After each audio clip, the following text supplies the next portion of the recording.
Hey everybody, welcome to Missima Motivation. Today we're going to talk about gaming disorder and is it legitimate? So stay tuned.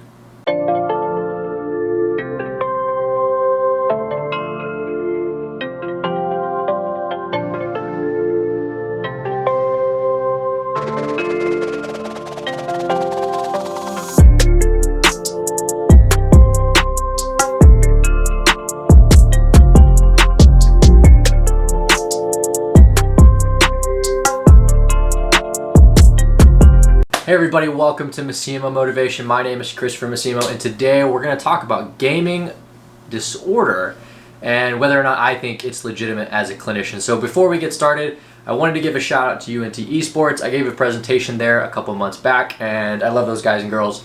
So I wanted to rep. They were nice enough to give me a shirt, so I wanted to throw them a thank you.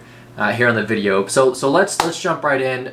For those of you who don't know what gaming disorder is, I'm going to list off very quickly the symptoms. So it's going to be in the ICD-11. It's going to be in the new DSM probably as well. So technically, as of today, it is not diagnosable. It is not a thing that we would reference in the DSM-5 and actually diagnose. But it has been approved internationally to become an actual diagnosable disorder. So it's something that we need to be aware of. So gaming disorder, you have to have at least 5 symptoms of the following 9 symptoms for at least 1 year in order to be diagnosed. So they are thinking about gaming all or a lot of the time, feeling bad when you can't play, needing to spend more and more time playing to feel good, not being able to quit or even play less, not wanting to do other things that you used to like, having problems at work, school, or home because of gaming, playing despite these problems, lying to people close to you about how much time you spend playing, and using games to ease bad moods and feelings. So those are the 9 symptoms. You have to have at least 5 of those bad boys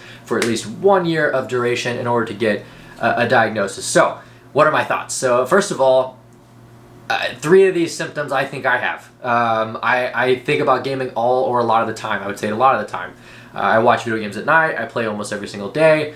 I work with gamers, I work with esports athletes, and so I'm involved with gaming a lot. So I inherently am going to think about them a lot. So I think that that's a horrible symptom.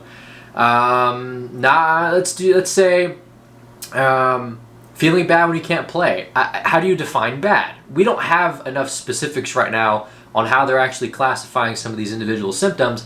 In the DSM, that big book I've showed you guys before, the Diagnostic Statistical Manual, it's like a 1,000-page Bible that we use to diagnose. We get explanations in those for the symptoms and like typical behavioral observations that you use to classify some of the symptoms. We don't know what feeling bad means when it comes to gaming disorder right now. And so I don't like that because I do feel bad when I can't play because I prefer to play because it's fun. I would rather do that than a lot of the things that I have to do, okay? So yeah, I feel bad when I can't play sometimes. Using gaming to ease bad moods and feelings is the 3rd. Gaming's fun. I would like to do something fun when I'm in a bad mood or I've had a long day. I don't see how that's any different than working out. I don't see how that's any different than pretty much anything else that you enjoy, like going to play volleyball with friends.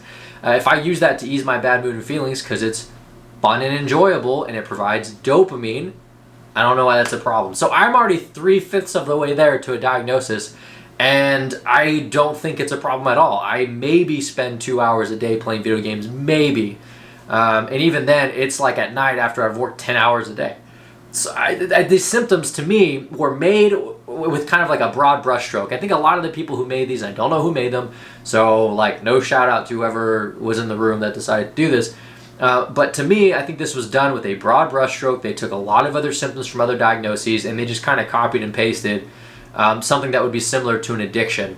Now things like having problems at work, school, and home, I know that's a copy-paste because the mass majority of diagnoses we have in the DSM require us as clinicians to say, is this causing occupational, academic, or social malfunction? Like, is it causing an issue in one of those areas? And if the answer is yes, then that leans us to it being something clinical versus something normative. So again, to me, that was like the most generic possible symptom you could have thrown on there. Now don't get me wrong, I do think gaming disorder is a thing. I think that you can pretty much become addicted to anything, especially when it changes your brain chemistry, which we know video games can do.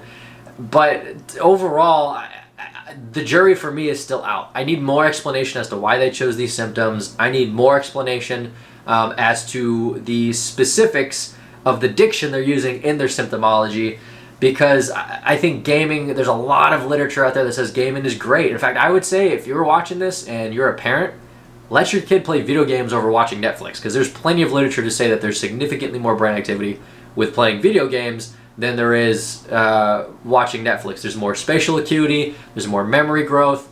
It's so much better than watching TV. That doesn't mean a good thing can become bad. I just, in my head, I'm thinking to myself, why isn't there a fitness addiction or a fitness disorder if there's a gaming disorder? Because I feel like gamers use gaming in the same way that people addicted to working out use working out. But for some reason, there's a game. I don't know. It's a thing. It exists. But I think the jury is still out on my end as a clinician as to whether or not gaming disorder is legitimate. Not the concept. I think the concept is legitimate. But the way we're about to be going about classifying and diagnosing it, I don't know. I'm going to wait and see. If you feel like you're part of those 9 symptoms, if you have some of those, take it seriously. Okay, I'm not saying don't care about what is coming, because it's legitimate, it's real. There's literature that says it can get out of hand. I mean, there's even rehabs for gaming. So it's a thing. Just we have to wait and see. I'm going to wait to give my opinion at another date. I'll probably do another video on this when it actually comes out legitimately in the next DSM or the next ICD. But right now, I think the jury is out is probably my ultimate conclusion on that. Hopefully this helped to clarify to you, if you're a parent or somebody who plays video games, what gaming disorder actually is. You can look up, I'll probably put it in the link below, in the post below. I'll put a link to go check out the actual symptoms, because I went through them pretty quickly. So pay attention to them, but at the end of the day, I would say push pause, be a little weary. If anything, I would say pay really close attention to having problems at work, school, and home. And I'd pay really close attention to lying to people close to you about how much time you spend playing. To me, those are the 2 that are going to start unraveling the rest of your life holistically. So guys, I hope this helped you. If you enjoyed it, please hit that subscribe button. Please comment below, give me your thoughts on gaming disorder. Again, shout out to UNT Esports. Thank you guys so much. And remember, mind, muscle, maximize.